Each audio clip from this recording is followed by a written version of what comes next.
ونعبدك ونعبدك ونعبدك ونستعينك من شر ما صنعت أبو لك بنعمتك علي وأبو بذنبي فاغفر لي فإنه لا يغفر. Assalamualaikum warahmatullahi wabarakatuh.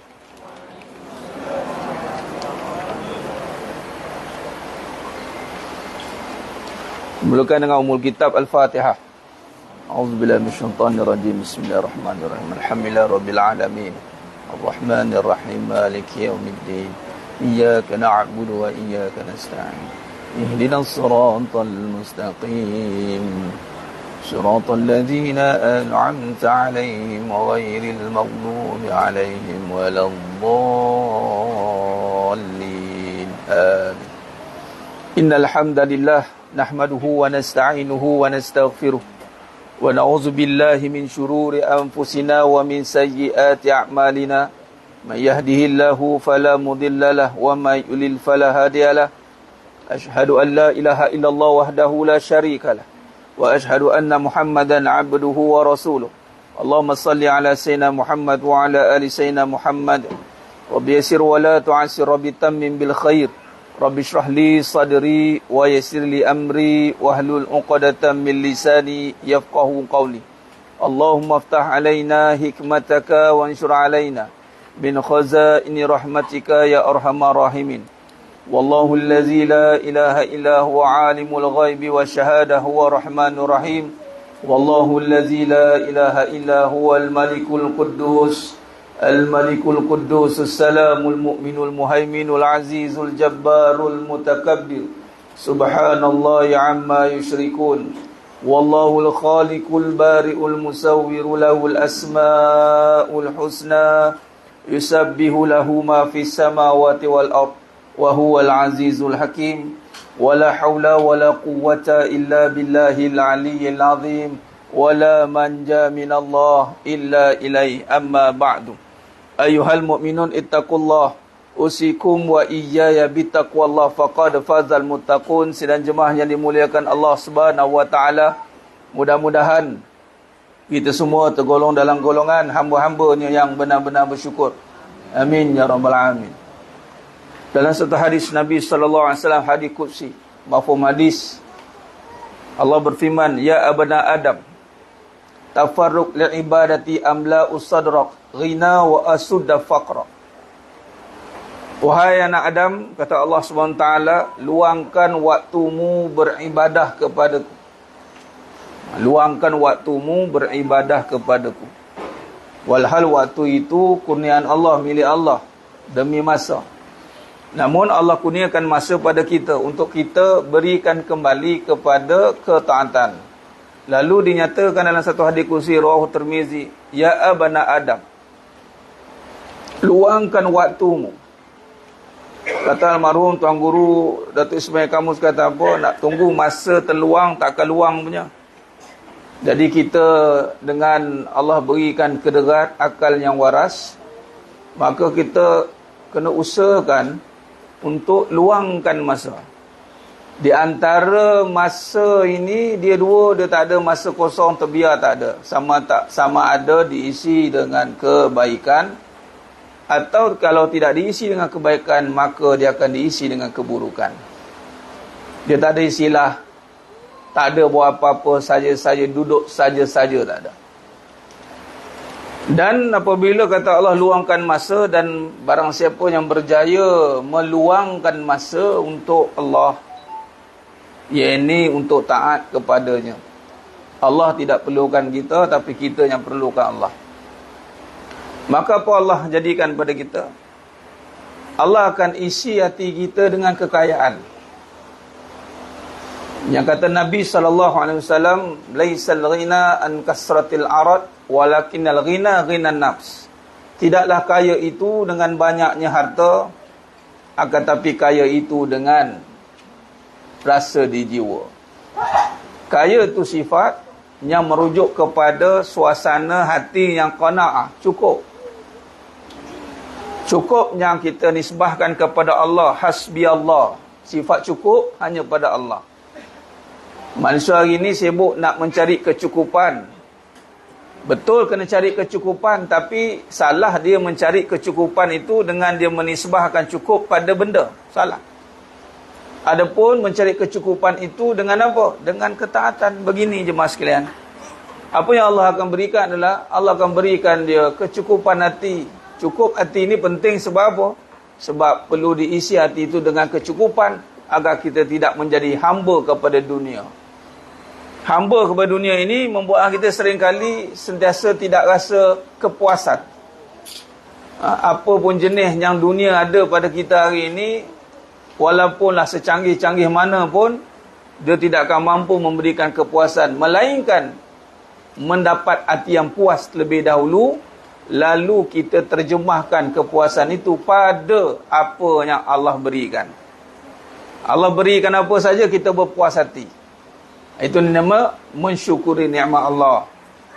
Apabila kita menikmati mensyukuri nikmat yang Allah berikan, maka automatik Allah cukupkan. Itu cara dia. Maka dengan cara siapa yang bagi masa ke Allah? Bagi masa. Kata Nabi SAW satu hadis lain daripada Ibn Abbas radhiyallahu an, yang mana Nabi berpesan, ihfazillah yahfazka. Jaga Allah, Allah jaga kamu. Kita nak hidup kita terjaga, terpelihara, maka kita kena jaga Allah. Bagaimana jaga Allah itu? Luangkan masa untuk Allah. Untuk apa? Untuk kita isi dengan ketaatan. Ketaatan yang utama itu adalah menuntut ilmu. Maka beruntunglah sesiapa yang masa hidupnya itu, keutamaan dalam hidupnya, masa ni dia sanggup laburkan untuk ilmu. Perkara yang paling mahal, yang tak ternilai, sehingga tak mampu dibeli oleh apa pun di dunia ini adalah masa. Masa tidak akan mampu dibeli oleh apa segala perkara atas dunia ini. Jadi masa itu kalau jika mampu kita luangkan untuk Allah, apa yang kita akan dapat? Allah akan tutup kemiskinanmu, Allah kata. Allah akan tutup kemiskinan kita. Apa maksud tutup kemiskinan ni? Yakni Allah akan tutup kelemahan kita. Habis ustaz, ada orang buka aib saya ustaz, macam mana? Dia buka lah macam mana pun, tapi takkan mampu mengaibkan. Dia takkan mampu mengaibkan siapa-siapa. Kerana permata kalau dicampak ke lombong, dicampak ke tempat yang kotor, tempat yang najis, walaupun bicaranya soal najis, tapi dia tu permata, dia tetap akan dinilai sebagai permata. Walaupun dikutip di tempat najis. Memanglah ketika dikutip permata itu penuh dengan selaput najis, sampah sarap. Lalu kita pun katakan, apa permata ni dulu dia dekat tempat sampah. Biarlah dulu kat sampah pun. Biarlah dia dulu dekat tempat najis sekalipun. Tapi dia permata. Nah, itu maksudnya Allah tutup aib kita, Allah tutup kelemahan kita. Orang cuba nak melemahkan kita dengan menempatkan kita pada tempat yang buruk. Menempatkan kita pada keadaan yang buruk. Keadaan masa lalu kita, ya buruk mungkin. Keadaan kita yang bukannya tiba-tiba jadi malaikat. Kita ada jernih proses, jernih perjalanan menuju Allah. Kita ada kisah-kisah yang kita lalui. Ada orang yang cuba untuk membuka, menceritakan kelemahan-kelemahan kita. Tanpa perkara itu kita senangi. Kerana apa? Agenda dia tak puas hati. Sakit hati dia dengan kita. Ada benda yang dia tak dapat. Ada benda perjanjian yang tak dipersetujui. Ada benda-benda yang tak disepakati. Lalu dia pecah. Berpecah, lalu serpihan-serpihan pecahan itu akan tercampaklah pada badan-badan seseorang itu. Luka sana sini, cala bala sana sini. Tetapi mereka yang tetap istiqamah, nak hindarkan diri daripada rasa tidak cukup tadi, dan nak jaga diri daripada orang condemn, orang lemahkan kita, orang burukkan kita, jaga masa dengan Allah. Tu je. All out. Kalau boleh bagi all out. Kita kena privilegekan masa kita. Walaupun kita banyak urusan-urusan yang kita nak uruskan kat dunia ini, namun kita kena tak prioriti. Aulawiyat, keutamaan. Masa kita tetap adalah untuk menuntut ilmu. Dan pastikan perjalanan ini menjadi saksi kepada anak cucu kita, kepada ahli keluarga kita, bahawa legasi penuntut ilmu ini dimulai dengan diri kita. Kita biar jadi pencetus balik. Dan menuntut ilmu ni biar kita cetuskan balik suasana ilmiah menuntut ilmu ni. Biar anak cucu kita ni sedar bahawa mak dia ni, ayah dia ni tok dia ni, unyang dia ni bukan orang yang buang masa. Orang yang mana punya keturunan yang bagus, iaitu orang yang menuntut ilmu. Ini satu perkara yang perlu kita perjuangkan. Dan setiap apa yang digunakan untuk ilmu, masa dia, tenaga dia, hartanya, jaminan Allah, Allah akan ganti berlipat-lipat kali ganda. Memang awalnya susah. Itu adat dalam dunia. Susah, tapi tidak merasa susah. Kalau nak tahu kita diduduk di pihak yang mana, duduk dah di dalam kesusahan. Adakah dia terkesan dengan susah itu, lalu dia meninggalkan mujahadah? Kalau dia meninggalkan mujahadah kerana diuji susah, maka sesungguhnya dia jauh daripada pertolongan Allah. Nak tahu pertolongan Allah tidak? Duduk dalam susah. Kita tengok macam mana, sejauh mana kesusahan itu mampu memberi kesan pada kita. Jikalau kesusahan itu datang melanda seperti ombak badai menghempas hidup kita, tapi kita masih tetap bermujahadah, menuntut ilmu, kekal menjalankan majlis ilmu, tetap memperbaiki diri, percayalah wallahi jemaah sekalian, anda dirahmati oleh Allah Subhanahu wa taala. Ini yang kita nak. Ini satu perjuangan yang mesti kita pertahankan.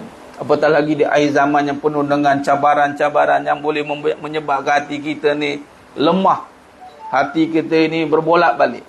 Tapi kerana keyakinan kita pada Allah Subhanahu wa taala, maka Allah akan berikan pertolongannya, maunah. Maunah pertolongan Allah ini datang bila susahlah. Senang tak rasalah pertolongan Allah tu. Walhal senang tu dengan pertolongan Allah. Jadi kalau kita mampu seiringkan susah dan senang itu berserta dengan Allah, billah, sebab tu alhamdulillah, tabarakallah, masya Allah, Allah izinkan untuk memperguna ataupun walaupun belum disebar luas ke seantero dunia ni, tapi perkataan billah tu telah berjaya disimbolkan. Walaupun ia bukanlah simbol sekadar simbol, tapi biar kita lekat, kita ingat. Ada simbol ni adalah untuk mengingatkan kita yang lupa. Kita lupa hidup kita ni dengan Allah. Dengan Allah. Wa imma kalaupun ada orang kiri dan kanan kita, ada penyokong kiri dan kanan kita, percayalah, kerana dengan Allah lah Allah akan datangkan sokongan-sokongan itu. Kalau tidak dengan Allah, walaupun seluruh manusia jenteranya datang untuk menyokong kita, tapi ia rapuh seperti labah-labah, sarang labah-labah yang tiada manfaatnya. Namun jikalau ianya datang dengan Allah, walaupun seorang saja yang dihantar oleh Allah Subhanahu wa taala, namun apabila berserta dengan Allah, seluruh dunia mampu ditakluki. Ini perlu kita ingat jemaah sekalian. Dan semua ini akan tertegak dengan pengajian akidah, tauhid. Takkan mampu kita bicara soal keyakinan akidah yang nak menjulang ataupun meletakkan Islamu ya'lu wa la yu'la alaih, nak meletakkan Allah itu tinggi bagi segala-galanya, kalau tidak dalam hati ada sifat keyakinan iman yang tinggi. Maka iman ni bukan lagi soal yang saya ni lemah iman ustaz, saya tak kuat iman, bukan itu bicaranya. Bicaranya bagaimana kita nak jaga iman kita agar sentiasa keyakinan kita tidak berbelah bagi. Maka sebab itulah ilmu ni dan iman tidak boleh dipisahkan. Ilmu dan iman tidak boleh dipisahkan walau apa jua keadaan. Kerana iman terjemahannya ujian. Nak jawab ujian kena dengan ilmu. Kena dengan ilmu jemaah sekalian. Amalan yang kita ada hari ini, silat hari bulan, bila datang ujian, bersepai habis, berkecai ibarat debu berterbangan. Rupa-rupanya tadi mujahadahnya hanya kerana benda. Mujahadahnya terkesan dengan keadaan. Hilang begitu saja. Walhal Allah nak uji dia, adakah dia itu istiqamah atau tidak. Dalam pengajian kita lepas, alhamdulillah, dalam kita meneruskan kajian kita, dalam pengajian kajian sifat 20 sejarah dan kupasan pendekatan akidah, karangan Tuan Guru Dr. Nik Omar Syukri Nik Wan rahimahullah ta'ala, hafizahullah ta'ala alaih. Mudah-mudahan Allah rahmati beliau, keluarga beliau, seluruh keturunannya, ditempatkan beliau di kalangan orang yang saleh dan salehah, dimasukkan dalam syurga tanpa hisap. Begitu juga bagi yang menyusuri perjalanan pengajian ini, mudah-mudahan Allah rahmati kita semua, Allah tempatkan kita di kalangan orang yang saleh dan salehah, dimasukkan dalam syurga tanpa hisap. Amin ya rabbal alamin. Dalam pengajian yang lepas jemaah sekalian, kalau kita lihat, kita dah masuk sifat nafsiyah, sifat al-wujud. Al-Wujud bil makna, sifat pertamanya dikemukakan oleh Imam As-Sanusi. Ini saya merujuk sikit. Kerana saya nak kaitkan dengan bagaimana terjemahan Al-Imam As-Sanusi kewujudan Allah Subhanahu wa taala pernah diisyaratkan oleh Imam Abu Hanifah pada 1971 dengan kata amantu billah. Dan kata Imam Ahmad bin Hanbal pun menyebut dengan kata maujud, yang ada. Jadi kalau kita lihat bagaimana Imam Abu Hanifah dan Imam Ahmad bin Hanbal menyatakan sifat wujud itu sendiri adalah menyatakan iman. Amantu billah, bil makna dia akan isbat, dia merujuk kepada wujud. Yang wujud hanya, yang ada hanya Allah. Ini mesti mau dipasak dalam hati sedalam-dalamnya. Ni caranya kita kaji sifat Allah dan kita tengok pada kehidupan. Sebab dalil, yakni bukti yang menunjukkan bahawa ada pencipta bagi alam semesta ini adalah dengan adanya Allah jadikan alam ini, dalil kewujudan. Dalil bil akli lah. Kita tengok pada alam, tidak boleh ada sendiri. Jadi tengok alam, yang ada hanya Allah. Sebagaimana contoh-contoh yang kita telah terjemahkan minggu lepas. Bila tengok rumah berlampu terpasang waktu malam, kita tak akan sebut rumah tu berlampu. Kita akan sebut rumah tu ada orang. Tapi mana kelibat orangnya tak nampak. Isyarat kepada ada buka lampu, kipas terbuka, pintu terbuka, ada orang ni. Itu nama isyarat. Kita belajar. Dan kita ni sedang belajar sifat 20, faham Kita kaji sifat 20 sejarah. Sebab ada kadang-kadang yang ngaji apa ni? Ustaz, saya lost lah kejap. Ada juga yang lost tu.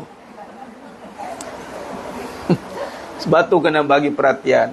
Ingat, iblis ni, dia tak suka kita ngaji tauhid. Sebab tauhid akan memberikan kesan kepada keyakinan. Natijah pengajian tauhid, kesan dia yakin. Bila yakin, beramal itu jadi lunak, jadi nampak manfaat dia. Jadi amal yang bermanfaat akan dapatlah fadail, dapatlah fadilat, tanpa perlu kita terfikir-fikir apa fadilatnya. Walhal memang ulama telah menggaris pandukan sekian-sekian fadilat, tak jadi masalah. Tapi kerana tidak yakin, maka beramalnya itu kerana hanya memenuhi syarat kehidupan, itu saja. Bukan hal lahir dari hati yang sedarnya ada hanya Allah. Itu contoh. Hari ini kan, bila masuk al-wujud ni, kita ambil ibrah. Bagaimana sesuatu amal yang kita buat tu kerana ada Allah. Kenapa solat? Sebab ada Allah. Sebab iman kita menyatakan bahawa yang ada hanya Allah. Al-mawjud. Itu hanya Allah. Jadi jangan sebut ada yang lain. Jangan sebab ada masa lapang. Ni ada tu nampak. Ambil pemahaman ada tu. Dalam kita kaitkan dengan hakikat yang ada. Hakikat yang ada. Kemudian, kita pun menyatakan yang ada hanya Allah. Lalu bila maksud yang ada hanya Allah, adalah kita nak isyaratkan balik syariat-syariat yang kita lakukan di alam jagat raya ini, perbuatan-perbuatan yang kita terjemahkan dalam af'al amalan kita, kita boleh dah iktikad satu je. Sebab ada Allah. Khalas. Kau solat-solat ni, kau dapat apa? Ada apa ni? Datang-datang majlis semua ni ramai, orang pun tengok ada apa tu. Turun naik, masuk kereta, masuk. Ajaran apa dalam tu? Tapi mereka tahulah ni arwah tok saya dulu tu, wak kari tu, cucu dia tu. Ada apa? Kita mau jawab, ada Allah. Atas bawah orang pandang. Sah sesat ni katanya. Jadi jangan jawab cepat sangat ada Allah tu. Jawab ke hati. Orang yang dah dengar jawab syariat. Faham? Kena pandai guna. Kadang-kadang kita ada Allah belaka. Pening orang. Ada Allah kat situ. Sudah. Jangan salah faham. Ada orang macam itu. Semua benda memanglah. Satu campur satu. Siapa tengok video tu? Ni bukan nak mengata Ada orang kata mengata pula. Apa yang kata ni benda depan mata kan?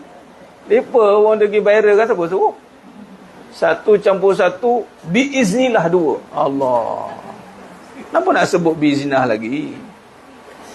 Kalau perkara tu tidak boleh tidak, mesti dengan Allah.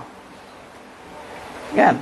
Jadi memanglah kita nak ingatkan orang semuanya ada ni mesti biiznillah. Tapi kadang-kadang salah letak, salah percakapan, salah kita mempraktikkan perkataan itu, jadi sebersalah kita. Apa 1+1 biiznillah 2?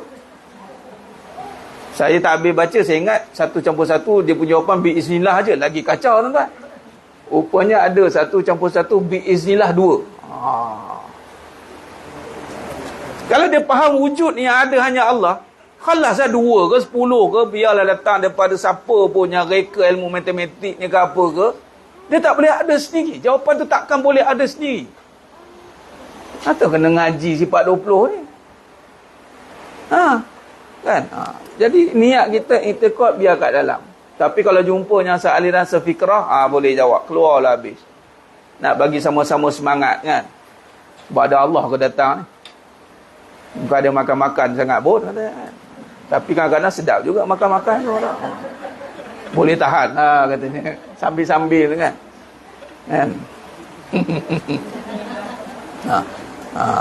Dia kona lah juga sipi-sipi tu kan. Tapi i'tiqad dia pegang kemas. Ada Allah.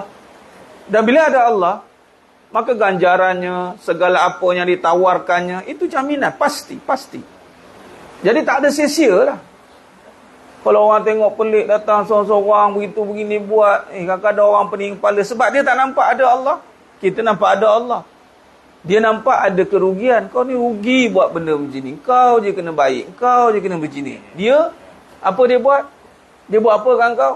Sebab apa boleh buat baik? Sebab apa kita boleh buat satu perkara kebaikan itu? Sebab ada Allah.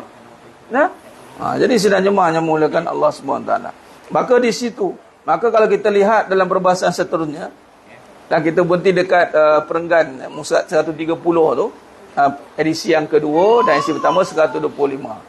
Baik, wujud yang kita dah faham perkataan, yang ini wujud zati, bukan wujud wujud sini bermaksud wujud zati, iaitu wujud yang sebenar-benarnya. Kita dah bincangkan dan kita sambung pada dalam penempatan al-wujud sebagai sifat Allah. Menetapkan al-wujud sebagai sifat Allah. Dalam menetapkan penetapan al-wujud sebagai sifat Allah Subhanahu wa taala, Al-Imam As-Sanusi, ini cenderung kepada pendapat Imam Al-Razi, iaitu al-wujud bermakna sifat Allah Subhanahu wa taala. Wujud ni disebabkan juga pada sifat Allah Subhanahu wa taala. Itu pendapat Imam Sanusi. Yang memiliki kewujudan sendiri di luar zatnya. Wujudnya kewujudan sendiri di luar zatnya. Ia adalah sifat subutiyah. Ini penetapan, isbat. Kalau kata isbat, menetapkan. Subutiyah, baginya tetap pada diri zat Allah Subhanahu wa taala sendiri, bukan tambahan kepadanya, dan tidak boleh disifat dengan ada dan tidak juga dengan tiada. Ini kalau kita lihat pada rujukannya awal, ciri atau sifat nafsiyah ini tidak boleh disandarkan dengan mana-mana ahwal ataupun hal, keadaan-keadaan ada atau tiada. Macam contoh ruang dan jirim. Adanya ruang ini untuk memenuhi jirim. Ruang dan jirim. Jirim memenuhi ruang. Jadi kewujudan jirim itu memenuhi ruang. Sebab dia ada ahwal, ada sebab musabab tu. Tapi al-wujud tidak, dia bebas daripada ahwal, keadaan. Dia tidak akan terkait dengan apa-apa keadaan. Baik. Imam As-Sanusi berpendapat bahawa ketetapan berbeza. Imam As-Sanusi berpendapat bahawa ketetapan berbeza dengan Imam Abu Hasan Al-Ash'ari. Ada perbezaan sedikit daripada Imam Abu Hasan Al-Ash'ari yang mengasaskan kepada aliran Asy'ariyah Al-Maturidiyah, Imam Abu Mansur Al-Maturidi, yang berpendapat bahawa al-wujud adalah zat itu sendiri. Imam Abu Hasan Al-Ash'ari berpendapat bagaimana wujud itu adalah zat itu sendiri. Mana wujud itu adalah zat itu, dan tidak memiliki eksistensi, betulnya esensinya sendiri. Dia tidak ada eksistensi mandiri. Kerana al-wujud boleh disifatkan zat pada perkataan zat Allah SWT ada. Zat Allah SWT ada. Mana zat Allah SWT ada. Okey. Ini yang kita baca ini adalah pendapat ataupun yang dikatakan oleh Imam Abu Hasan Al-Asy'ari, berpendapat. Kalau Imam Al-Sanusi itu cenderung pada pendapat Imam Ar-Razi, mengatakan wujud bermakna sifat Allah Subhanahu Wa Taala. Wujud itu dah termasuk sifat Allah Subhanahu Wa Taala. Adapun Imam Abu Hasan Al-Asy'ari berpendapat al-wujud itu luar daripada sifat. Dia adalah zat. Namun kalau kita lihat mengikut Imam Al-Baijuri di dalam Hasyiah Al-Alama Al-Baijuri Alamatan Al-Sanusiyah, pentafsiran faham Imam Abu Hasan Al-Asy'ari tersebut pernah dilakukan sebelumnya oleh Al-Sa'ad Al-Din Al-Taftazani, seorang ahli teologi aliran Imam Abu Hanifah, dan Imam Abu Mansur Al-Maturidi pada abad ke-8 Hijrah 14 Masih. Ini tafsiran yang dibawa oleh Abu Hasan Al-Asy'ari itu pernah dibawa oleh ulama teologi Imam Abu Hanifah. Okey. Ini membahaskan keadaan perbahasan sifat wujud tu. Al-Imam Musanusi rahimahullah ta'ala meletakkan cenderung kepada Al-Imam Ar-Razi, mengatakan wujud itu adalah sifat Allah Subhanahu Wa Ta'ala. Adapun Imam Abu Hasan Al-Asy'ari dan juga pernah dibincangkan pada Al-Imam As-Sa'ad Al-Din Al-Taftazani, iaitu aliran Abu Hanifah, dan Imam Abu Mansur Al-Maturidi menyatakan al-wujud itu adalah zat Allah. Al-wujud adalah zat itu sendiri. Zat itu sendiri. Wujud tu zat itu sendiri. Kalau boleh diberikan tamsilan, ini dengan sifat. Kalau dalam chemistry, formula tu sendiri dah sifat. Zat dia, zat tu dia lebih dalam.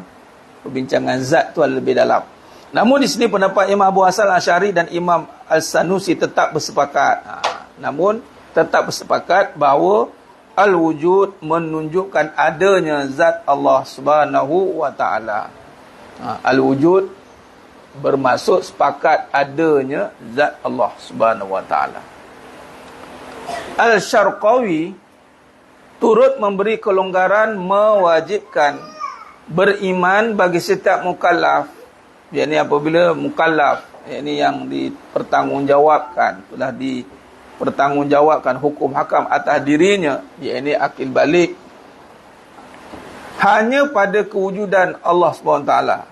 Maknanya wujud Allah sudah membadai, bukan wujudnya sebagai tambahan kepada zat atau tidak. Wujud ni tambahan zat atau tidak. Nak bincangkan sifat wujud tu tambahan zat ke atau tidak. Tapi Al-Imam Asy-Syarqawi dalam bab iman, okey, kalau tengok dalam iman ni, bila mukallaf, kat sini kita nampak apa kewajipan syarat iman. Kalau merujuk Asy-Syarqawi ni, iman bagi setiap mukallaf hanya pada kewujudan Allah SWT. Maka dia beriman dengan kewujudan Allah Ta'ala, khalas. Maka tidak perlu untuk membincangkan wujudnya sebagai tambahan zat. Wujudnya Allah itu, sifat wujudnya Allah itu adalah zat atau tidak. Boleh faham? Boleh? Okay, baik. Dan sebagainya, kerana demikian itu bukanlah perintah Allah SWT, dan ia merupakan masalah yang rumit dalam perbincangan tentang ilmu kalam. Yalah, dia perbincangan yang rumit, membincangkan hal keadaan zat atau sifat ini, dan juga para sahabat dan tabi'in mendiamkan diri. Ini dalam bab sifat dari peringkat awal, dalam era salaf, para sahabat dan tabi'in, mafhum lagi, tidak membahaskan terus. Baik. Bahkan mereka melarang sebarang perbincangan tentangnya, kerana perbincangan tentang bentuk adalah terkeluar daripada kemampuan akal berfikir. Sebab akal ni kemampuannya tetap akan berbentuk. Sebab tu kita bahaskan ini adalah untuk menjaga akal daripada keluar daripada perbincangan yang sepatutnya. Kalau biarkan akal berbincang, sebab tu ada setengah golongan, dia menolak akal terus. Tak boleh dah tolak akal terus, sebab dengan akal juga kita nak berfikir, nak merenung, nak mengkaji. Tapi dengan akal tu juga perlu dibentuk. Itulah datangnya hukum akal ni. wajib akal, harus bagi akal, mustahil bagi akal. Baik. Pendirian sama pernah disebut oleh Al-Bajuri dalam hasyiahnya kepada Al-Barahin. Jadi kesimpulan dari sifat yang pertama, nafsiyah ini adalah wajib bagi kita setiap mukallaf beriman dengan kewujudan Allah Subhanahu Wa Taala. Khalas. Kewujudan Allah Taala. Dia tanya anak kita, peringkat awal anak kita ni memayis dulu, boleh beza baik buruk. Macam mana tahu anak kita memayis? Macam mana? Macam mana tahu anak memayis? Dia boleh bezalah baik dengan buruk. Kalau dia boleh bezakan pisau tajam ke, tumpul ke, tu dah boleh bezalah. Kalau dia tak boleh beza, belumlah. Peringkat memayis pun dah boleh diperkenalkan dengan kewujudan Allah. Apatah lagi bila dia mukallaf akil balik. Yang pertama yang perlu ditanamkan dalam diri anak itu, dan sudah pasti mak ayahnya memperhalusilah macam hari ni, mendalami. Kita dah pandai masak, master chef, sampai ke anak kita nganga dia suap ngap bagi dia makan. Tak yang kau fikir apa yang aku masak, apa rempah banyak mana, apa banyak mana, tak yang nganga ngap makan. Tapi mak dia berkerut mikir nak masak apa, macam mana nak masak ni, barang apa nak kena beli ni. Malah kadang mendalami pula, buat kajian. Kalau pakai rempah ni apa rasa? Pakai ni apa rasa? Kalau makan free apa rasa? Rasanya lebih enak bila makan free. Contoh kan. Macam itulah. Macam kita bagi ke anaknya adanya Allah. Faham? Cuma dia tanya apa bukti adanya Allah, mak? Kalau anak-anak tanya apa bukti adanya Allah? Ad-dalilu alam. Tengok ada alam lah. Alam ni, inilah bukti kewujudan Allah. Bagi contoh tadi, isyarat kepada adanya pentadbir, adanya yang menduduki tempat itu. Apabila adanya isyarat, tanda-tanda, peringkat awal anak-anak ini mesti ditanamkan tentang adanya Allah, bukan adanya mak ayah. Mak ayah diadakan. Jadi peringkat faham ataupun iman yang mukallaf itu, kata Imam Asy-Syarqawi, cukup baginya pada kewujudan Allah. Jadi tak perlulah dikaji wujud ni zat ke, tambahan pada zat ataupun sifat ke. Dia adalah perbincangan yang lebih halus. Jadi dia tidak menjadi perintah. Malah ulama salaf, sahabat dan tabi'in, mereka melarang pun. Sebab perbincangan begini bahaya kerana apa? Kerana dia akan masuk kepada, boleh jadi tajsim, jadi menjisimkan, dan menjadi tashbih, yakni menyamakan. Sedangkan wujud Allah itu tidak boleh disandarkan dengan apa-apa bentuk persamaan, apa-apa bentuk penjisiman. Baik. Khair.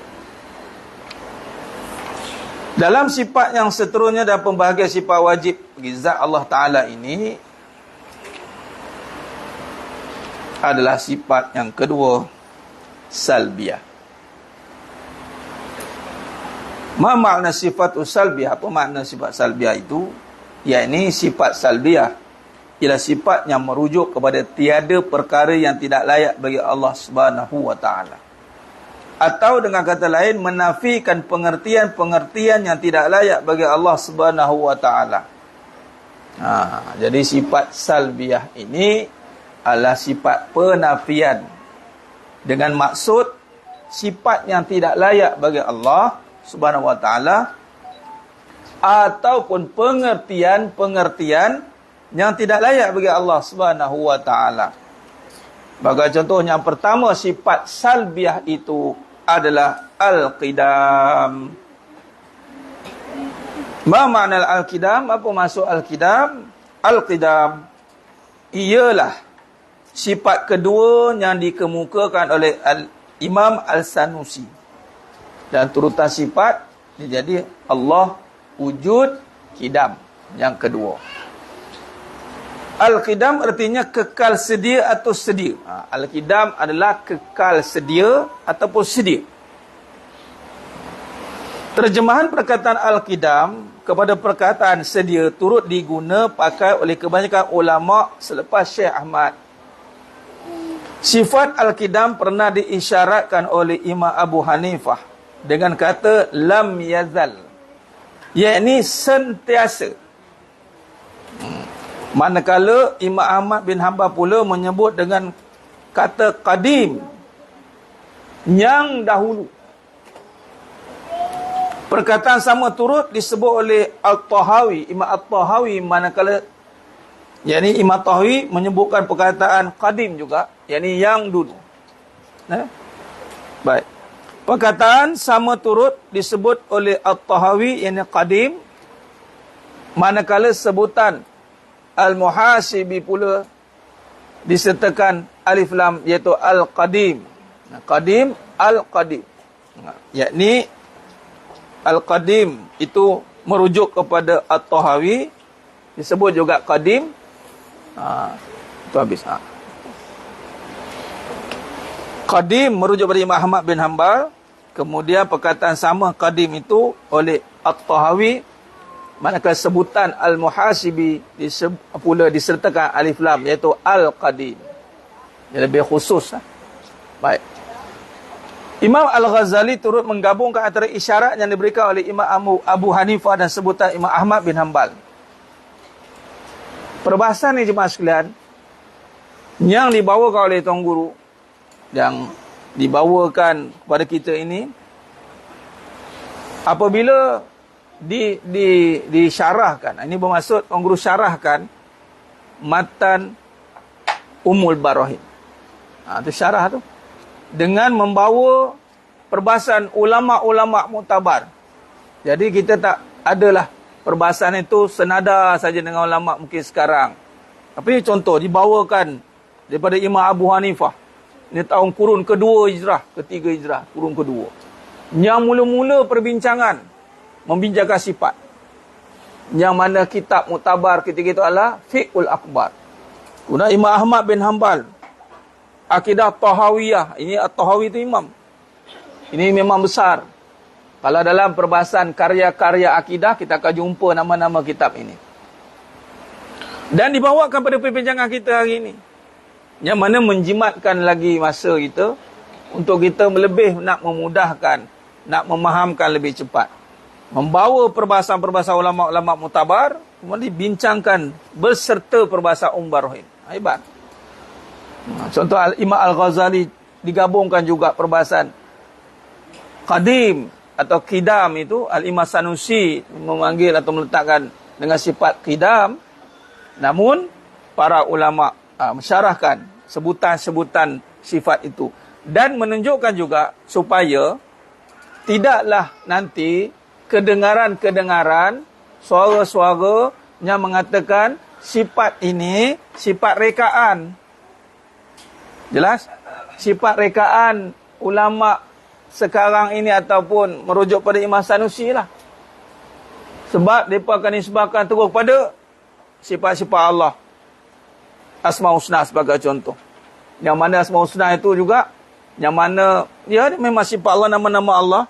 Tapi kaedah nak mensyarahkannya kan ada. Ada pun kadang-kadang dia terus pergi pada Asmaul Husna itu, rupanya kita tengok dia cabang daripada akidah Tauhid 3. Asma' wa sifat. Dia tak belajar lah, dia tak nak lah belajar kidam-kidam ni. Dia kata apa? Ini rekaan ni. Rekaan apa? Imam Abu Hanifah dia sebut. Mensyaratkan dalam Yazal. Imam Ahmad bin Hanbal pun menyebut Qadim. At-Tahawi pun sebut Al-Qadim. Malah Imam Al-Ghazali menggabungkan antara isyarat yang diberikan oleh Imam Abu Hanifah dan sebutan Imam Ahmad bin Hanbal, Al-Muhasibi dan At-Tahawi.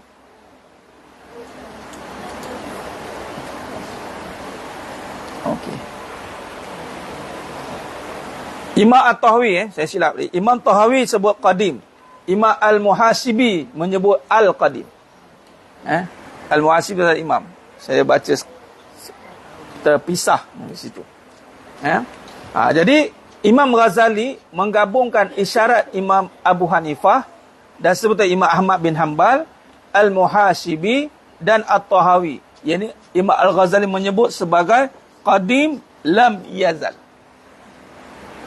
Maksud perkataan Al-Qidam adalah sama dengan maksud yang diberikan oleh Imam Syafi'i dan At-Tahawi, iaitu tidak ada permulaan bagi Allah Subhanahu wa ta'ala. Jadi kaedah nak merumuskan sifat itu agar sifat huwa awwalu wal akhiru wal zahiru wal batin wa huwa bikulli syai'in alim, itu merujuk dengan Al-Qidam. Tidak ada permulaan sifatnya awal tanpa ada permulaan sifatnya yang akhir tanpa ada pengakhiran. Jadi kalau dirujuk kepada Al-Qidam, kalau nak pergi kepada perbahasan dalil Al-Quran, boleh bawa kepada surah Al-Hadid ayat 3 itu juga boleh. Wal awwalu wal akhiru wal zahiru wal batin wa huwa bikulli syai'in alim. Jadi jemaah yang mulia Allah Ta'ala, apa ibrah kesan daripada sifat Al-Qidam ini yang kita boleh terjemahkan dalam hidup kita? Bila sebut merujuk kepada sifat qidam, yakni kekal ada, kekal sedia. Bukan kekal ada, kekal sedia dan sedia. Yakni kalau kita rujuk kepada perbahasan yang merujuk kepada sentiasa, yang terdahulu, yang dahulu, maka dalam kita menepani hidup kita, yang kita menyangka ialah kita ada permulaan cerita hidup kita kan. Kita ni manusia yang bermula. Bermula tiada, bermula jahil, bermula itu, bermula ini. Tapi dalam permulaan itu, maka ada yang menjaganya. Sedia menjaga permulaan kita. Jadi, tak usah takutlah. Ya Allah, aku silap dulu, ya Allah. Itu cara dia. Kalau yang awal, tanpa ada permulaan. Kalau yang akhir pula, risau dengan keadaan yang berlaku ke depan. Ni, sekarang ni macam-macam isyarat kepada keadaan berlaku dunia akan datang ini. Nah, keadaan 2024 membawakan kepada umat keadaan yang terjadinya sekian-sekian perkara. Walaupun memang ianya pada isyarat dunia akhir zaman akan banyak berlaku perkara-perkara itu. Tapi orang yang bertauhid ini adalah orang yang sentiasa tidak akan mengkucak-kacirkan keyakinannya dengan keadaan itu.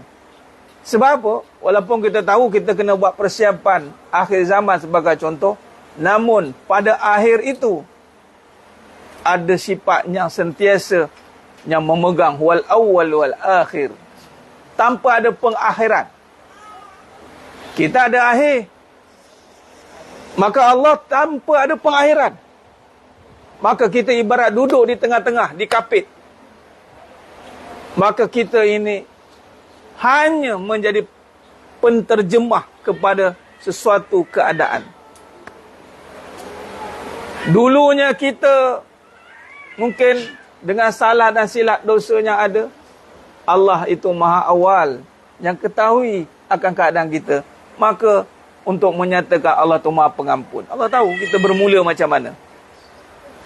Orang mungkin tak tahu permulaan kita, struggle ni nak ubah ni, yang orang tahu tembak je. Tapi Allah tahu kita bermula bagaimana. Sebab waktu kita nak bermula, kita ingat kita dah bermula dah. Dah, Allah lebih awal tanpa ada permulaan.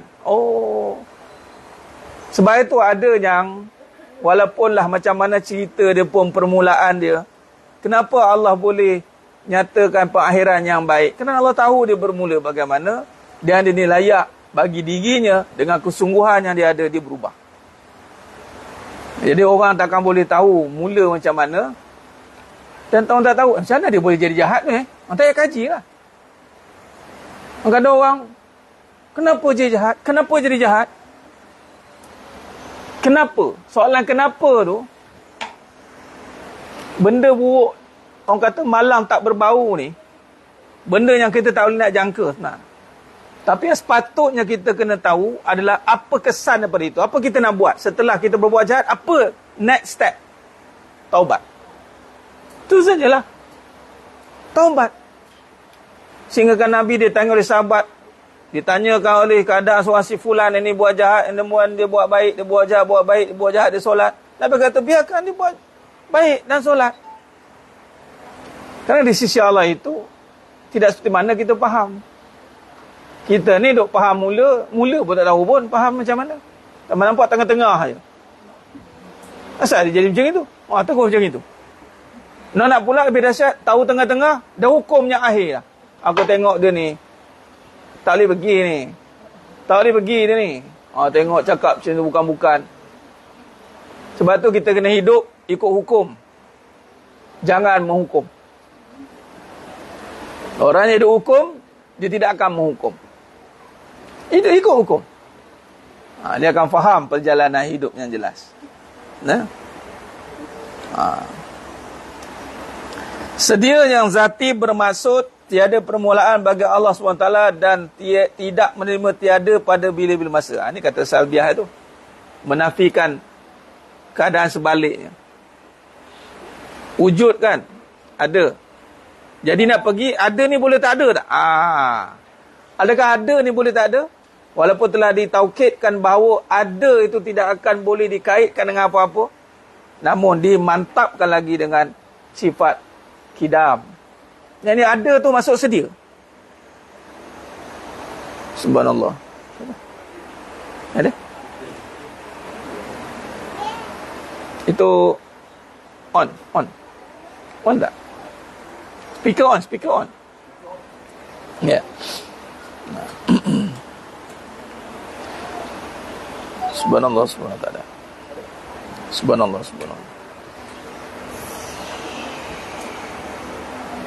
Okey, tak apa. Dah hijau dah? Hijau? Atau biru? Oh, tak ada bateri. Off dulu. Okey. Baik.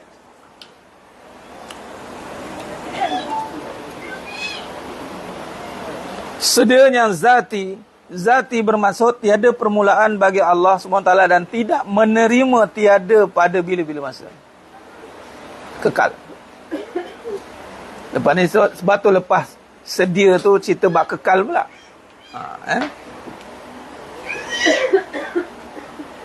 Bukan dimasukkan dengan sedia Allah SWT itu sebagai sedia yang zamani, iaitu lama masa serta didahului oleh tiada sebelumnya. Maknanya ada tu lama masa tu tiada sebelumnya. Dia tidak dikaitkan dengan hal keadaan itu. Ahwal. Dan Imam As-Sanusi membezakan antara pengertian bagi perkataan Al-Qidam dan Al-Qadim yang selalu disifatkan kepada Allah SWT seperti binaan yang qadim. Kerana ia menjelaskan tentang tua atau lama usianya. Sedangkan qadim Allah SWT tidak dapat dikaitkan dengan masa dan tempat. Al-Qadim, ia ini dikaitkan dengan kaedah selalu disifat kepada Allah SWT seperti binaan yang qadim. Kerana ia menjelaskan tentang tua atau lama usianya. Sedangkan qadim Allah SWT tidak dapat dikaitkan dengan masa dan tempat.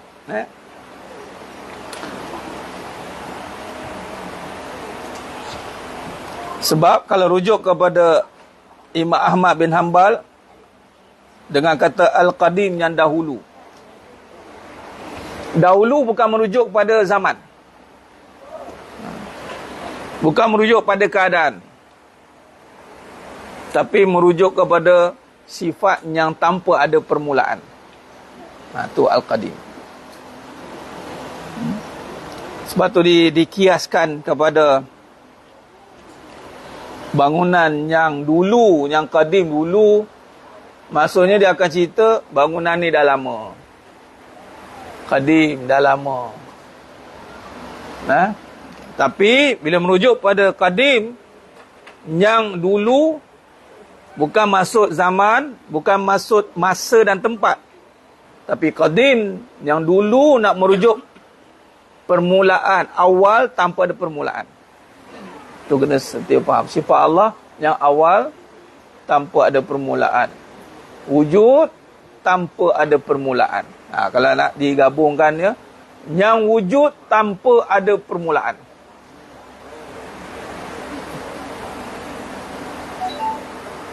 Bila kan, kalau kita kaji sifat Allah ni, bila kita kait dengan hidup kita iman sekalian, benarlah kata Allah, apabila orang yang ingat Allah, ala bizikrillahi tatma'innul qulub, dia akan tenang. Siapa lagi yang awal daripada segala-galanya awal? Tak ada, melainkan hanya Allah. Jadi dia tenang dengan keadaan awalnya itu. Kan kita kan kadang-kadang cerita dari awal kan? Baik. Macam mana saya cerita ni ya?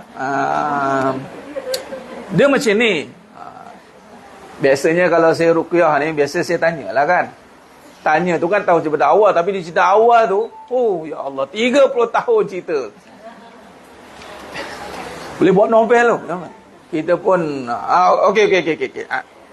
Kita cut short.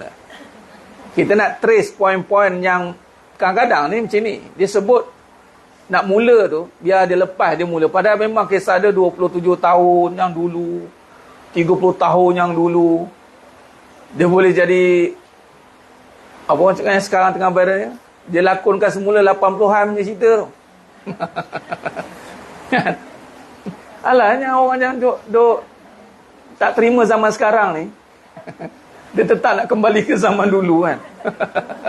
Dia tak boleh terima zaman sekarang. Nak kena jadi zaman dulu balik. Macam-macam hal ada. Tapi beza kata-kata orang dulu kan dengan sekarang tak.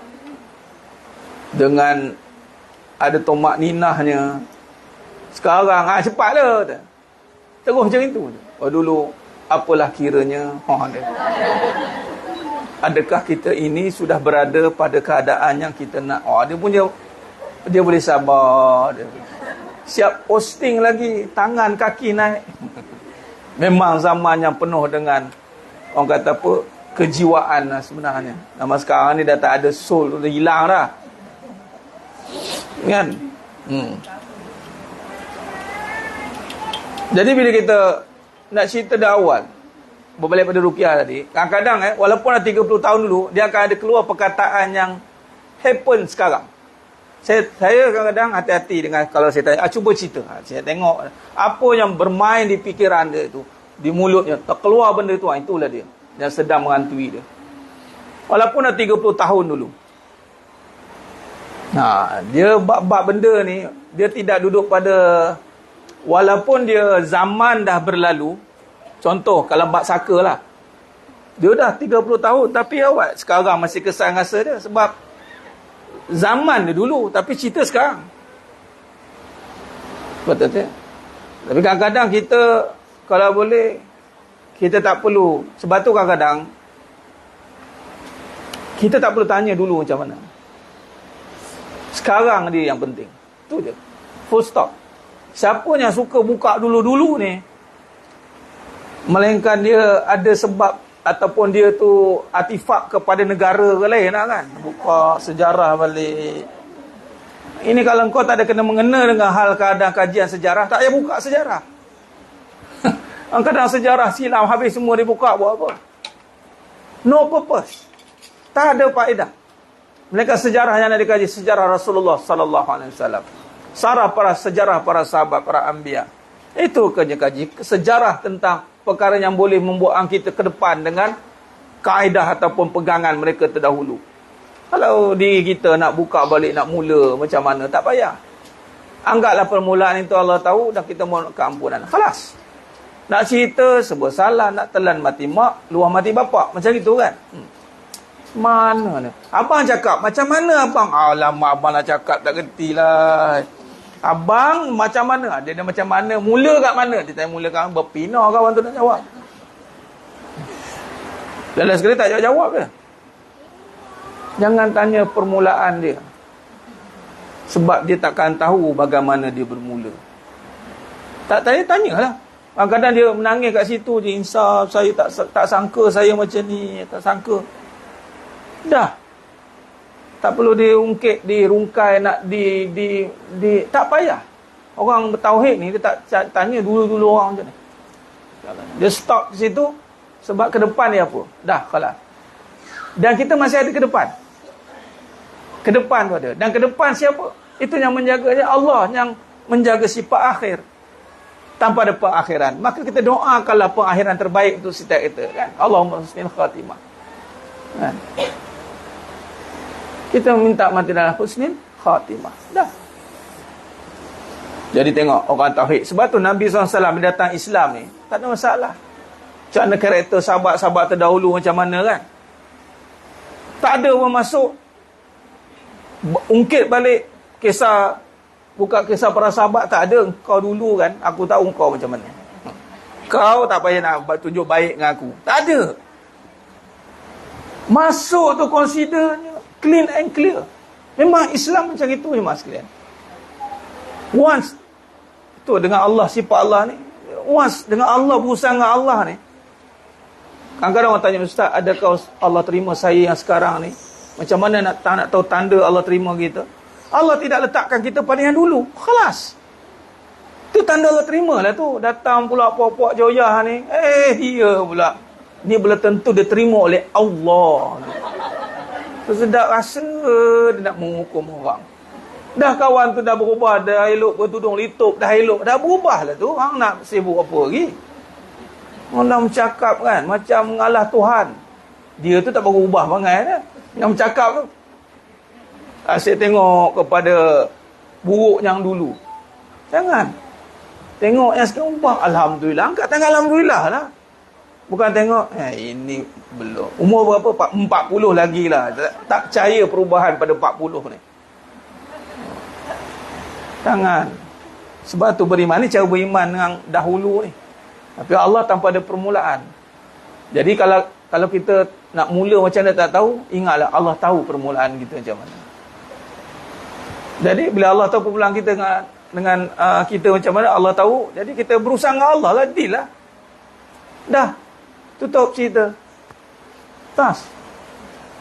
Tak payah nak terkenang-kenang ku yang dulu bukan lagi sekarang. Tak payah. Itu pun hadis kursi tadi, bila Allah tutup kelemahan, dia ada lawan hadis tu. Barang siapa yang tak bagi masa dengan Allah, Allah akan sibukkan hatinya dan Allah tidak tutup kelemahan dia. Bukan Allah buka tapi Allah tak tutup, dia sendiri yang buka. Saya dulu waktu saya jahil dulu, tak payah sebut waktu jahil dulu. Ni kalau orang ni saya kokak muka dia ni. Saya ni jangan darah saya ada ni. Tak payah.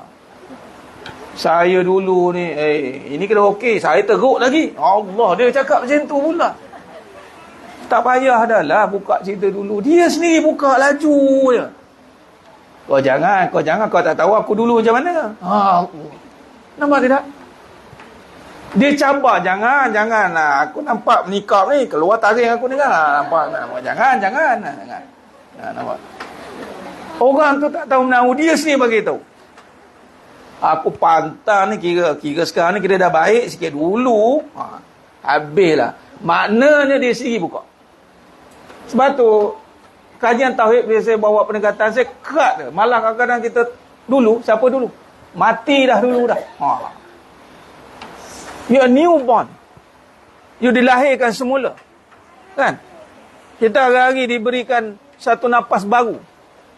Hanya manusia yang dengan dunia saja membawa kita pada keadaan yang lama. Ungkit cerita lama. Pergaduhan sana sini. Sebab apa? Cerita lama. Luka lama berdarah kembali. Yang dulu bernanah dah jadi bisul balik. Apa cerita? Tak mengaji tauhid lah tu. Orang yang ngaji tauhid ni pasti Allah akan campakkan hatinya, menterjemahkan. Dia panggil tauhid, nanti akan cerita tasawuf tau. Yang kita bincangkan sekarang ni adalah tasawuf. Yang tadi kita bincang sifat Allah, Al-Qidam, Al-Qadim kan. Kemudian nak terjemah dalam hidup, dia akan jadi tasawuf. Sebab tu perbincangan ni dia takkan lari, dia mesti selari. Malah siapa yang bertasawuf mesti kena bertauhid. Kalau ikut susunan, tauhid dulu. Tak boleh tiba-tiba tasawuf. Dan jangan cuba-cuba untuk menutup kisah lama dengan berpura-pura nak jadi baik. Itu jangan. Aku ni macam tadilah. Aku ni. Datang, ini aku sebenar. Puas hati kau tu. Pula. Tu tak bertasawuf tu. Dia orang bertasawuf ni, kalau orang cucuk dia, tak match lah. Diri lama dia dah mati. Ni cerita lah. Sebab cerita terlintas ni cerita bab kidam ni. Ada satu movie tu, tak tengok sangat pun. Tapi tengoklah juga kan. Dia lelaki. Cerita India.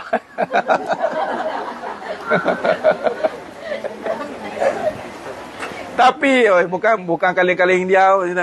Sekarang pun dah ada pembaruan yang bagus. Tapi dia ada dua personality. Dia dulu ni, sekarang dia, orang boleh tak kenal dia tu, rupa dia dulu ni, gangster besar. Sampai dengan dia pun tak kenal dia dulu siapa. Faham tak cerita dia? Aku dulu, orang cuba buka kisah, sampai dia kena tangkap dengan geng dia balik, sampai dipaksa jadi yang dulu. Dia pun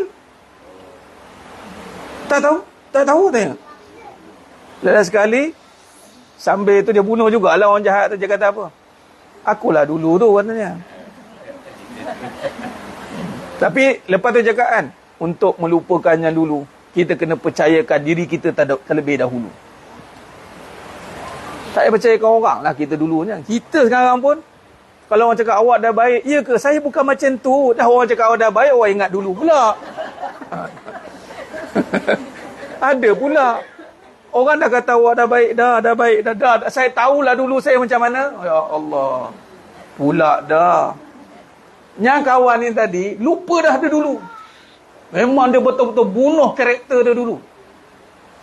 Sampai orang buka balik cerita, sampai dia create lah lifestyle baru, sampai dia sendiri percaya dan dulu bukan dia. Saya tak kenal dia ni siapa. Tak kenal. Pada muka dia. Tak kenal. Oh, hebat. Bagus kat cerita tu kan. Sekarang pun dapat connected dia. Lepas tu tengok, jangan tengok kosong.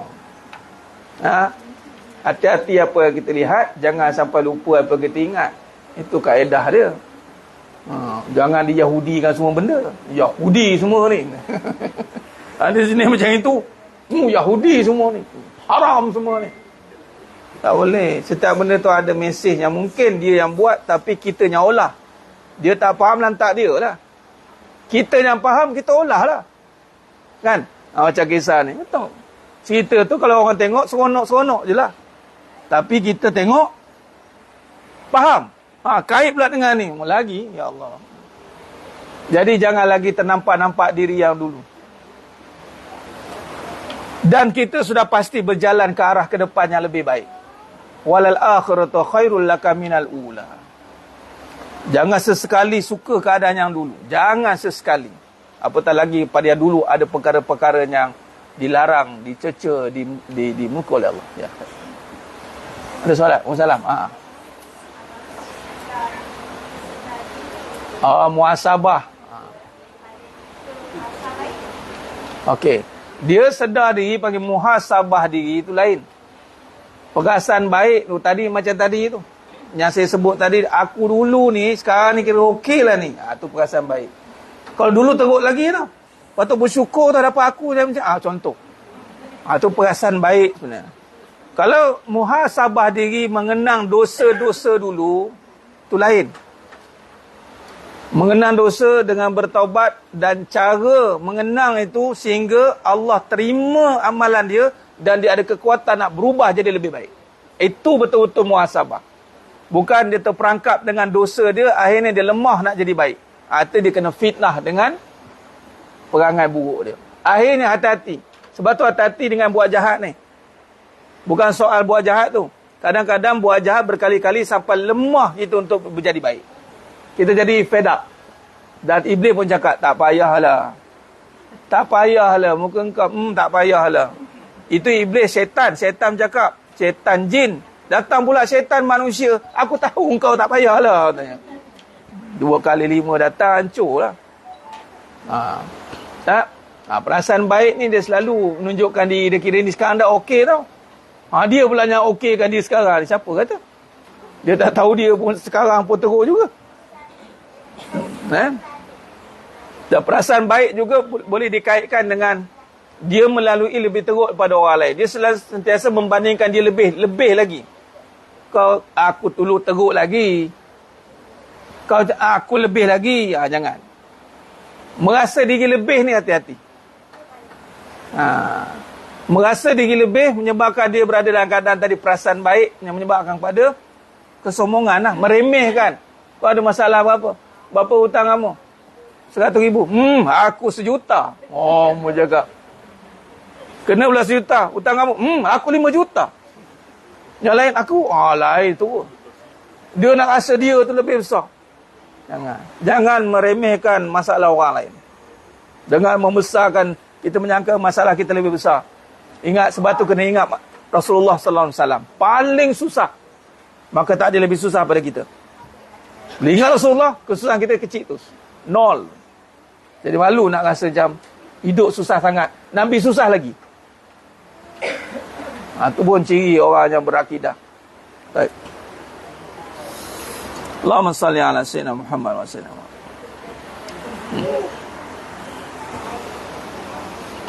Jadi kesimpulan kita habiskan sifat ni, sekalipun demikian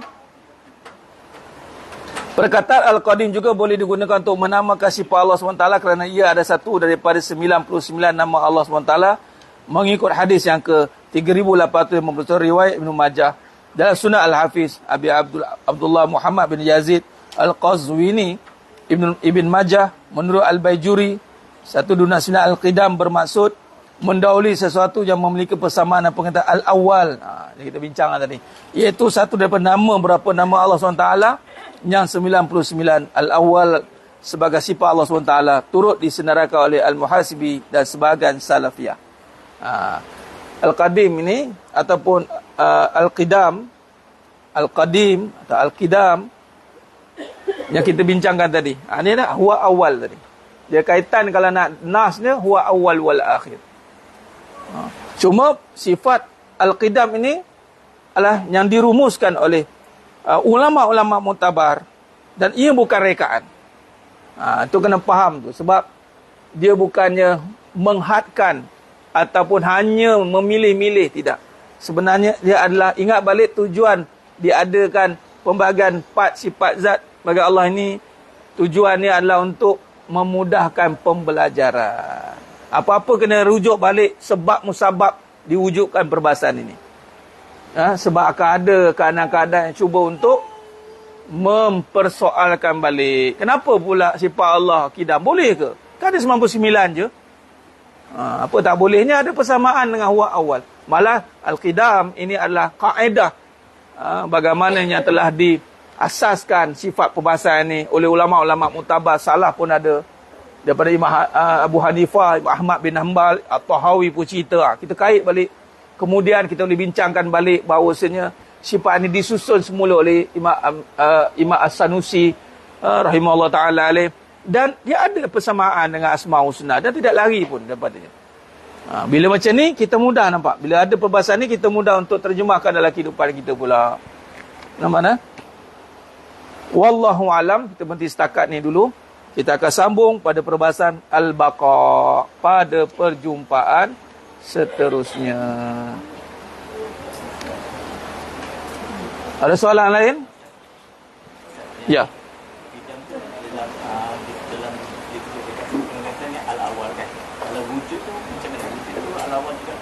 Okey, baik. Perkataan sifat wujud, al-wujud, kalau kata Al-Qidam itu berkaitan dengan al-awal. Sebab awal, kalau wujud, dia tidak kaitkan dengan keadaan. Sebab sifat nafsiyah, dia tidak akan bersandar pada ahwal. Kalau Qidam ni, adalah penafian kepada keadaan. Keadaan Allah itu tidak akan ada permulaan. Takkan ada, maksudnya, dia tanpa ada permulaan. Dia tidak akan ada tiada. Dia. Jadi maka yang relatifnya dengannya adalah awal. Dan awal pula dirujuk permulaan yang bermula tanpa ada permulaan. Permulaan tanpa ada kewujudan awal tu, maka dia bermula tanpa ada permulaan. Kalau wujud, tidak. Wujud memang sifatnya sendiri yang tanpa ada dikait dengan apa-apa. Jelas? Baik. Lain? Ada? Ajar? Ada? Di Singapura? Dia jauh datang tu? Dia datang dari Singapura datang. Alhamdulillah. Ya.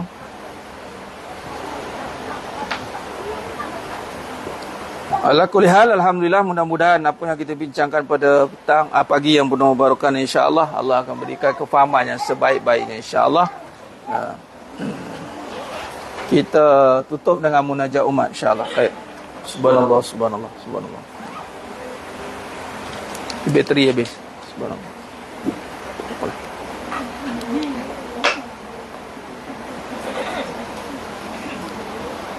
Baik, untuk makluman, seperti mana yang pernah saya nyatakan pada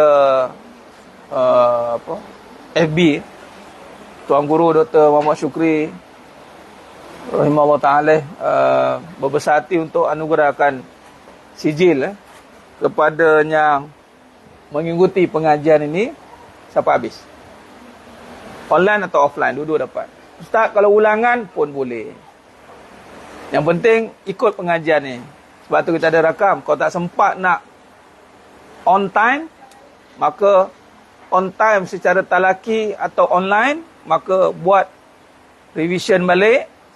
Dan kita akan ada, nanti saya akan bagi form akan datang nanti, attendance list. Dan memang kita akan buat perkara ni yang mendapat penghargaan. Dan Alhamdulillah bila Tuan Guru bagi isyarat begitu, maknanya pengajian yang disampaikan ni mengikut spesifikasi beliau lah. Saya pun sangat syukurlah. Beliau bagi tahu, saya cadangkan kita bagi sijil penghargaan kepadanya khatam pengajian.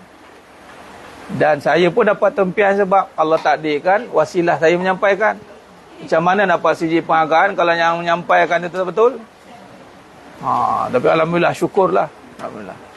Jadi istiqomah lah, kalau tak dapat secara talaki, maka dapatkan secara online. Kalau tak dapat secara on time, pastikan murojaah. Dan sijil ni sangat berharga, bukan sebab nak dapat apa-apa, tapi menjadi bukti. Bukti kepada anak cucu kita. Warisan bahawa kita mengaji sifat 20, sungguh-sungguh mengaji. Bukan sekadar mendengar, tapi kita mengaji dan mengkaji. Dalam perbahasan kita ni mengkaji. Ini adalah kajian. Mengkaji. Dan ambillah peluang ni, usahakan, insya-Allah mudah-mudahan padanya ada kebaikan, insya-Allah. Wallahu alam, kita tutup dengan munajat umat, insya-Allah. Khair.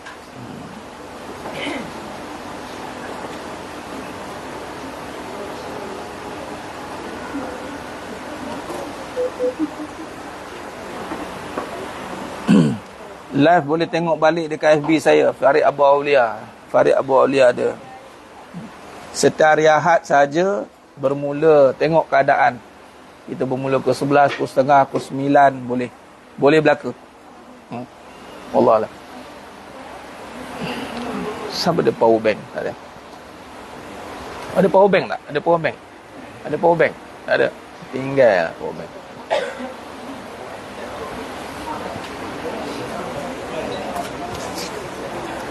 Baik, kita tutup dengan munajat umat, insya-Allah.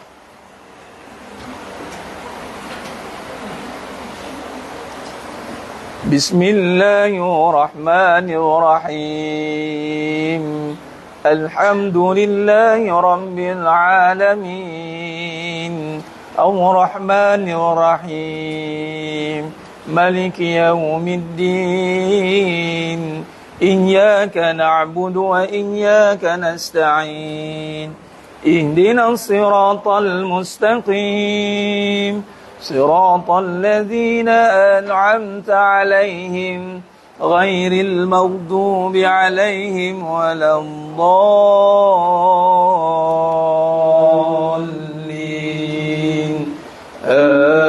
آمين بسم الله الرحمن الرحيم الحمد لله رب العالمين الرحمن الرحيم مالك يوم الدين إياك نعبد وإياك نستعين اهدنا الصراط المستقيم صراط الذين أنعمت عليهم غير المغضوب عليهم ولا الضالين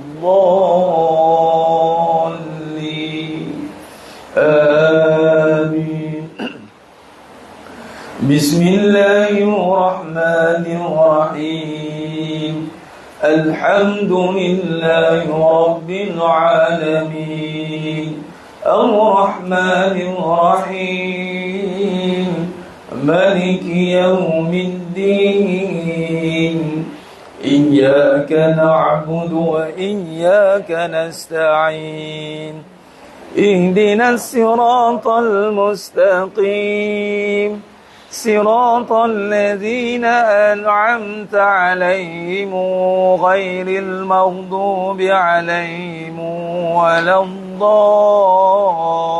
الضالين آمين بسم الله الرحمن الرحيم الحمد لله رب العالمين الرحمن الرحيم مالك يوم الدين إياك نعبد وإياك نستعين اهدنا الصراط المستقيم صراط الذين أنعمت عليهم غير المغضوب عليهم ولا الضالين آمين بسم الله الرحمن الرحيم الحمد لله رب العالمين الرحمن الرحيم مالك يوم الدين إياك نعبد وإياك نستعين اهدنا الصراط المستقيم صراط الذين أنعمت عليهم غير المغضوب عليهم ولا الضالين آمين بسم الله الرحمن الرحيم الحمد لله رب العالمين الرحمن الرحيم مالك يوم الدين إياك نعبد وإياك نستعين اهدنا الصراط المستقيم صراط الذين أنعمت عليهم غير المغضوب عليهم ولا الضالين آمين بسم الله الرحمن الرحيم الحمد لله رب العالمين الرحمن الرحيم مالك يوم الدين إياك نعبد وإياك نستعين اهدنا الصراط المستقيم صراط الذين أنعمت عليهم غير المغضوب عليهم ولا الضالين آمين بسم الله الرحمن الرحيم الحمد لله رب العالمين الرحمن الرحيم مالك يوم الدين إياك نعبد وإياك نستعين اهدنا الصراط المستقيم صراط الذين أنعمت عليهم غير المغضوب عليهم ولا الضالين آمين Bismillahirrahmanirrahim. Alhamdulillahi rabbil alamin. Ar-Rahmanir Rahim. Maliki yaumiddin. Iyyaka na'budu wa iyyaka nasta'in. Ihdinas siratal mustaqim. Siratal ladzina an'amta 'alaihim ghairil maghdubi 'alaihim waladdallin. Amin. Allahumma bilhaqqil Fatihah wa bihaqqil ladzi jaa'a bil Fatihah wa bihaqqika man unzilat 'alaihil Fatihah. Nas'aluka an ya Allah fi kulli hajat ya Rabb, khususan kepada negara-negara Islam seluruh dunia ya Allah, khususan Palestin, bebaskan ya Allah daripada cengkaman Zionis laknatullah ya Allah. Nas'aluka an ya Allah fi kulli hajat ya Rabb, khususan semua jemaah yang ada pada hari ini ya Allah, kabulkan segala hajat kami dunia akhirat, permudahkan urusan kami dunia akhirat ya Allah ya Arhamar Rahim. Nas'aluka an ya Allah fi kulli hajat ya Allah.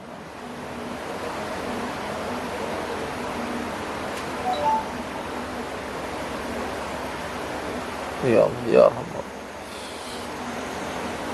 Wa sallallahu ala sayyidina Muhammad wa ala alihi wa sahbihi wa sallam walhamdulillahi rabbil alamin.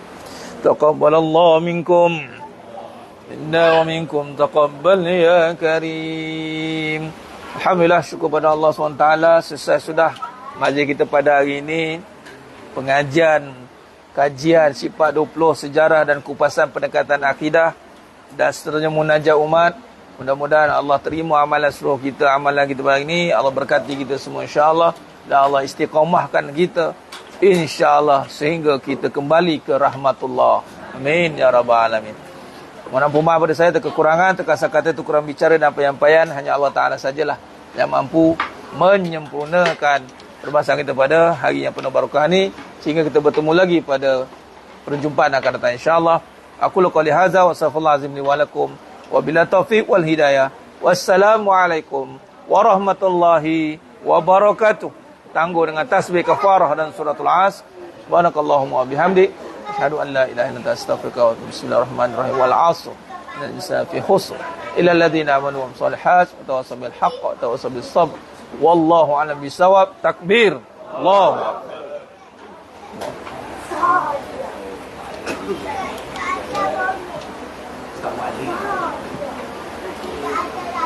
Boleh ambil pula.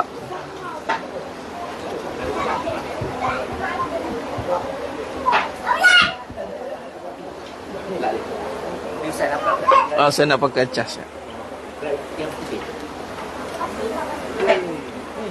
Khair.